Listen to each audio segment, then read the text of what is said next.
Today we're going to be doing a random prompt about nursing homes and going to be doing a short video on that. So, without further ado, let's see what ChatGPT gives us to talk about for 10 minutes or so.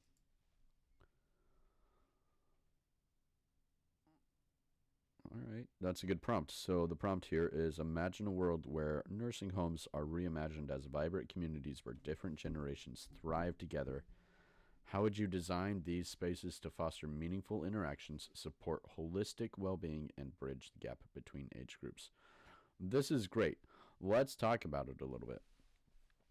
So let's pop into here, and I'm just going to expand my face so that I can talk right to you, okay?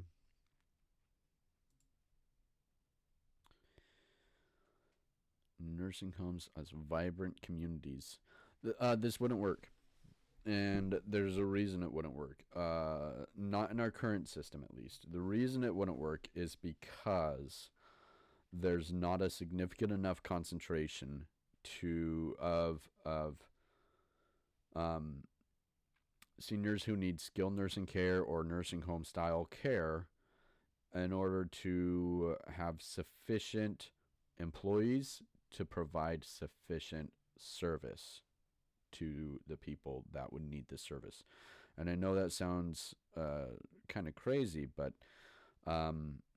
there's an important reason we're talking about it. Because what we're talking about in this instance is like an apartment building with old people in it who need skilled nursing care. So it just wouldn't work.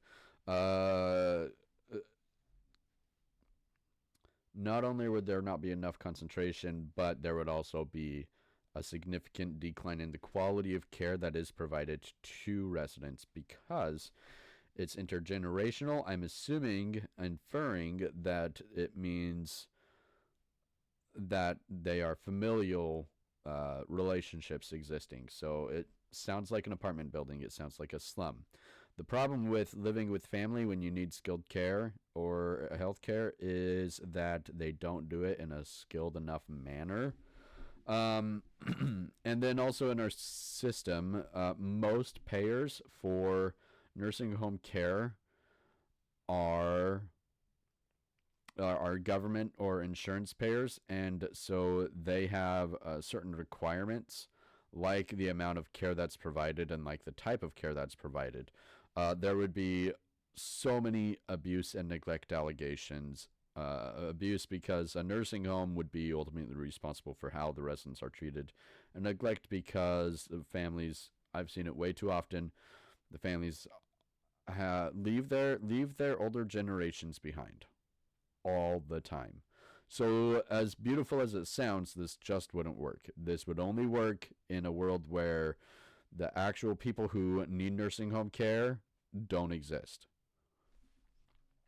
But let's talk about if somehow we had that world. How would we design spaces to foster meaningful interactions? Well, they would be community spaces and familial spaces, like you see in a home.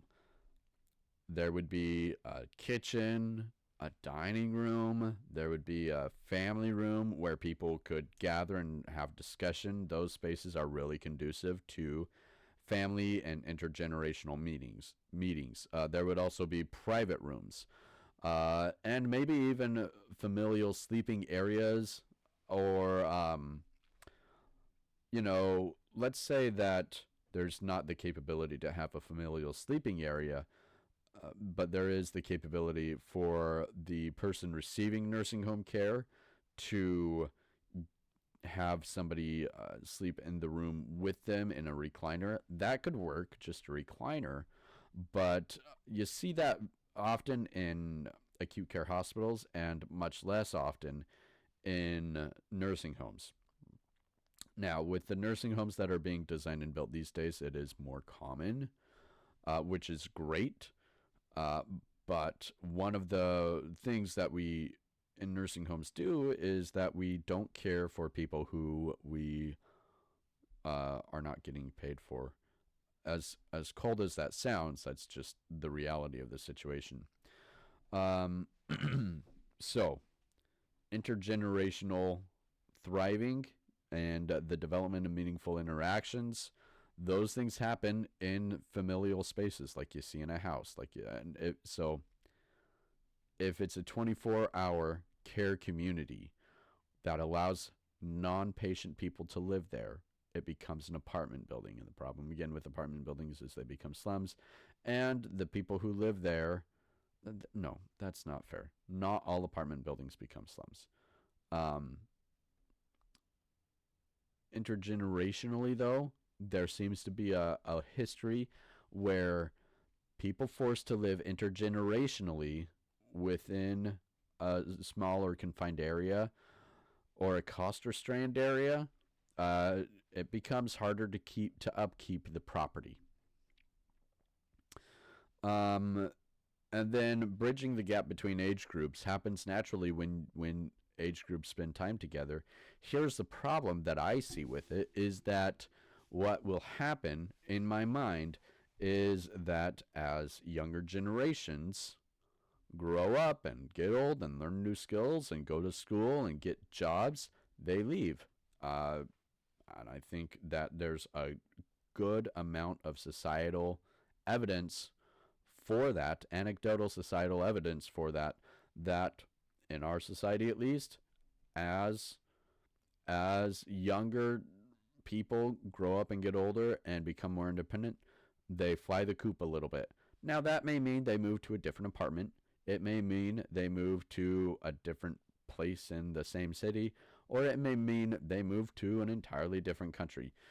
Um, and for that reason, I just don't think that this would work at all. Let's get another prompt, because this one honestly was not very enticing or inspiring to me.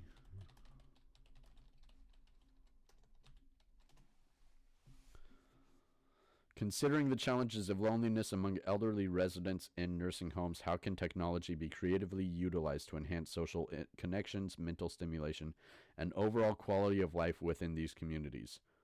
I think this is a great question. I do think that any technology solution has to have an element where the resident who is engaging with the technology is engaging voluntarily. So, I have had many families, not many, I've had multiple occasions where a family asks for an Amazon device that you can start a video call with somebody. The problem is sometimes they want to take off the capability for the person to not be seen before answering the call. And so the question becomes one of privacy and dignity, because nursing home care includes provision of care for common ADLs. And one of those common ADLs is the need to use the restroom. And unfortunately, many nursing home residents cannot make it to a restroom, and so they need assistance with staying clean in the perineal area. Where that puts us is that there's an increased risk of exploitation of seniors and in compromising situations through the use and increase in use in technology. Also through nefarious means. It's not unheard of that technology gets hacked by parties who have zero interest in the well-being of the people that are meant to be the users, the rightful users of technology. As far as mental stimulation, I don't believe that there's a adequate replacement. Now, there may be research or something showing that there's adequate replacement in the brain chemicals that are released when we interact face-to-face versus when we interact video to video or over FaceTime, something like that. With that said, there can be a place, and I've seen it used, where technology has allowed delivery of care to be expedited compared to how it has been in the past. And one of the catalysts for that increased use in technology was the COVID-19 pandemic. We saw a lot more telemedicine integrated into nursing home care during the COVID-19 pandemic, especially at its height and at the beginning. As far as overall quality of life, I think one thing that really contributes to overall quality of life for seniors is person-to-person interaction. Uh, you know, I think that's important. People have a peer-like community, and that helps them feel in place, and it helps them feel safe and solidified in one way or another. The other thing that's important, though, is that the other thing that is important is to have familial connections, and that also contributes to quality of life.